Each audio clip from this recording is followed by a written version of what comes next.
The question of today's video is, could those claims to 10x your sales be a scam? I don't know. I'm going to leave it up to you to decide, but that is what I'm talking about today on the video. So if it seems like that might be something you're interested in, stick around. While you're here, I want to welcome you. Thank you for joining me. If you're new, welcome. I'm Andrea Patrick, the BU Boss, and here on this channel, I help you put the B in your business. It's all about being the brand, whether you are a business, you're climbing the corporate ladder, or you are a fixture in your community and you want people to know you, like you, and trust you. That's what we're about over here. But today, when it comes to those, let me show you how to 10x your business. My product is going to help you 10x your sales. Are those bogus claims, or are they real? And that's what I want to share with you today. Some things that I think that you can do, a more realistic approach to improving your lead generation in the coming year. Now, let's go ahead and dive into these 3 things, shall we? Well, if I had a nickel for every single time I heard this from people, child, I would be more wealthy than the people who supposedly are 10x in their businesses by taking people up on these claims. I'm just telling you the truth. So, are there things that you can do to improve your sales? Absolutely. Do I believe it's possible to do it without you having a working knowledge of how you connect to your ideal audience?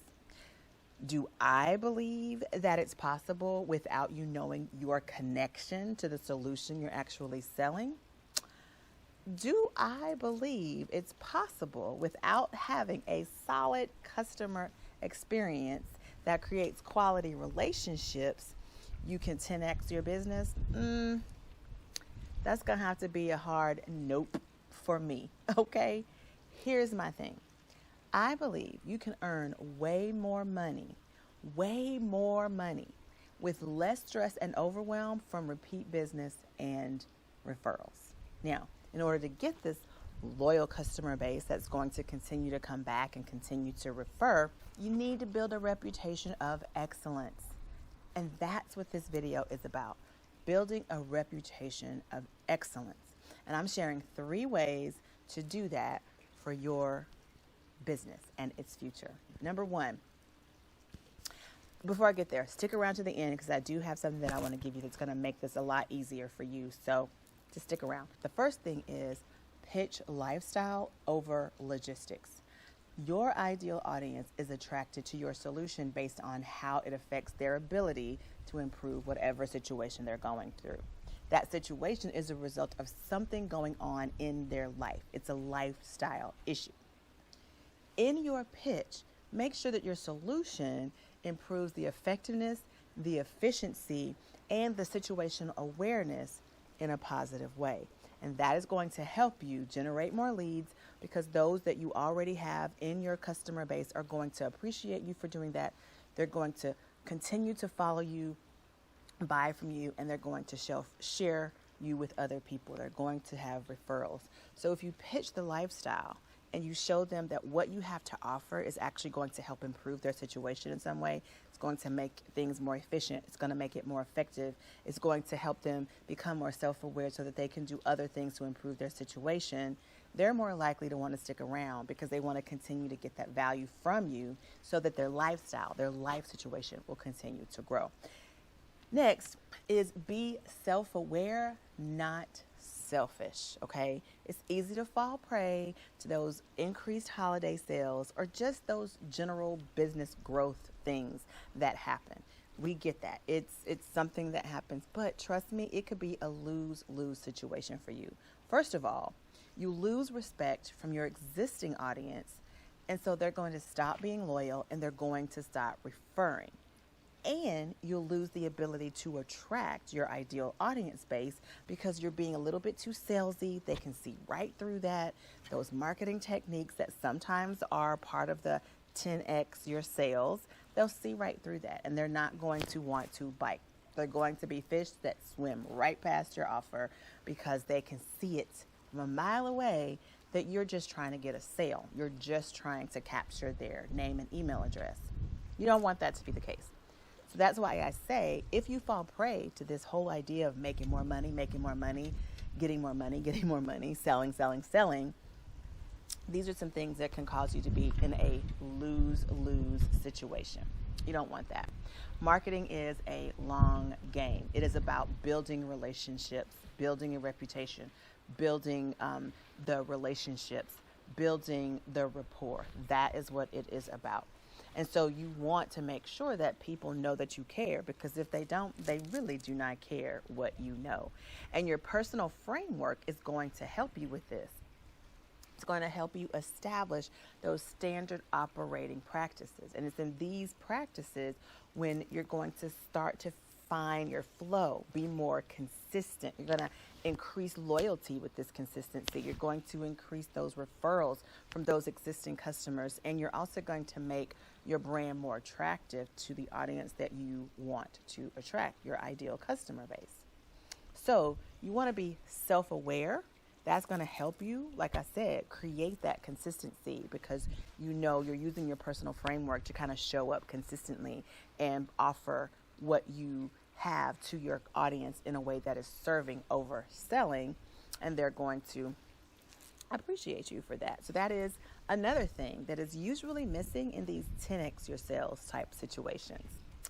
All right, now, but before I get to the last thing, I want to talk to you a little bit about the holidays. They are coming up. If you have not already started your holiday campaign prep, you're falling behind, sis. So let's not do that. I have a special gift for you. It is my holiday content creation guide that I will put down in the description box for you to go ahead and grab.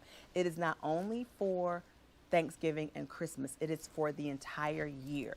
And that's when I'm starting this series of videos. I want to start getting you prepared for the new year, and claiming that you're going to 10x your sales.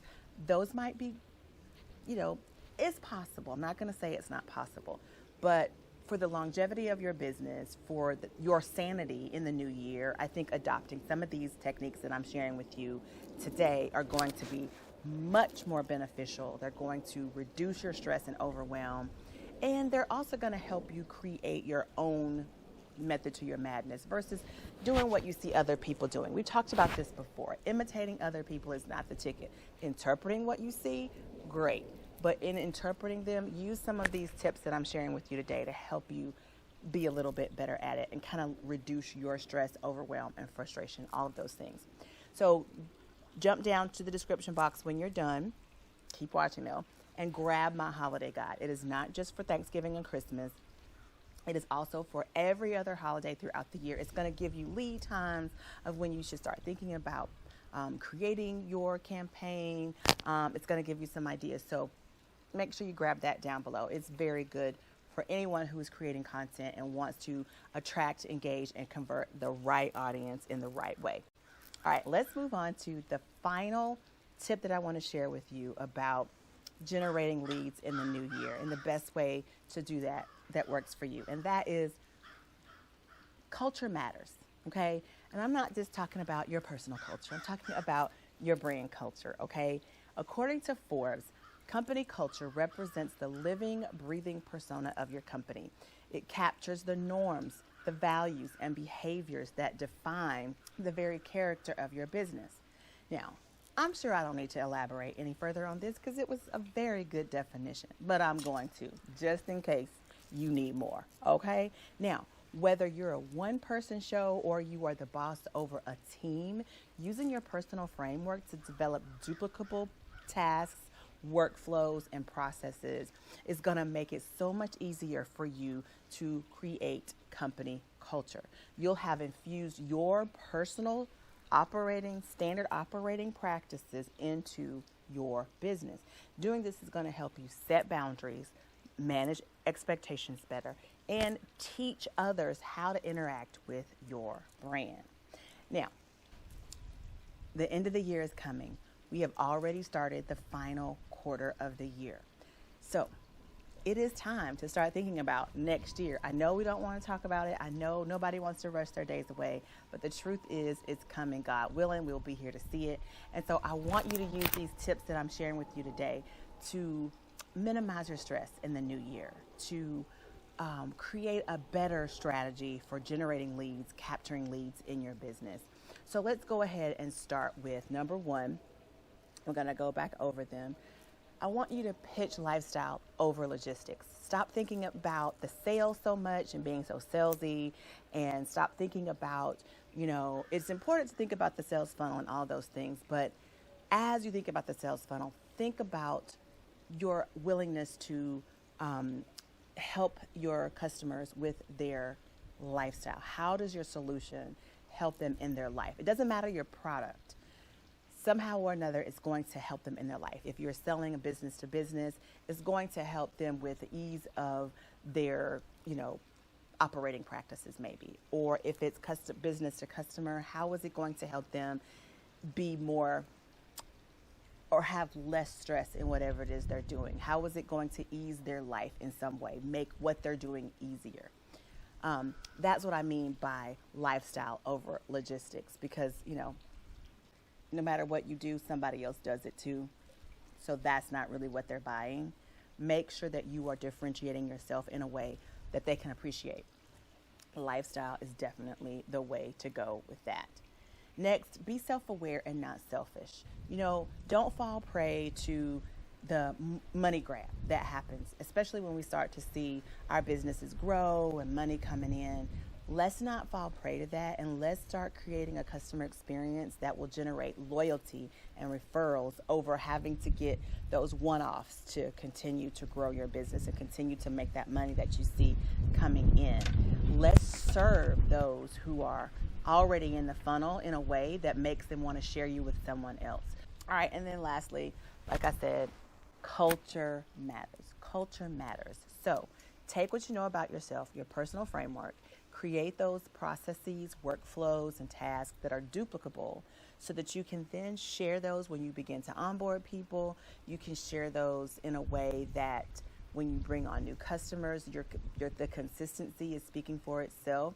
But also, and most importantly, when you create a company culture, people understand your brand. They can relate to your brand, and you're able to set boundaries, manage expectations, and teach those who are going to interact with your brand how to treat you or how to interact better with your brand. All right, now, all of that said, remember, we are in the final quarter of the year. You have plenty of time to do some of these things and set some of these things in place so that the new year is going to be less stressful. You're going to have less overwhelm, and you're not going to worry about 10xing anything, because your practices are going to make those that you have stick around and share you with other people. I hope you enjoyed this week's video. Thank you so much for tuning in. If you have not already, hit the subscribe button, click the notification bell so that you never miss an episode, and share this with someone. Leave me a comment below. Tell me what else you'd like to hear about, something that you want to learn or know before the new year so that you can get your ducks in a row and you're not scrambling in January. Let's go ahead and get prepared. That's what this series is about, moving forward now until probably December, so I can help you with these things. All right. Thanks again for watching. I'll see you again next week. Bye.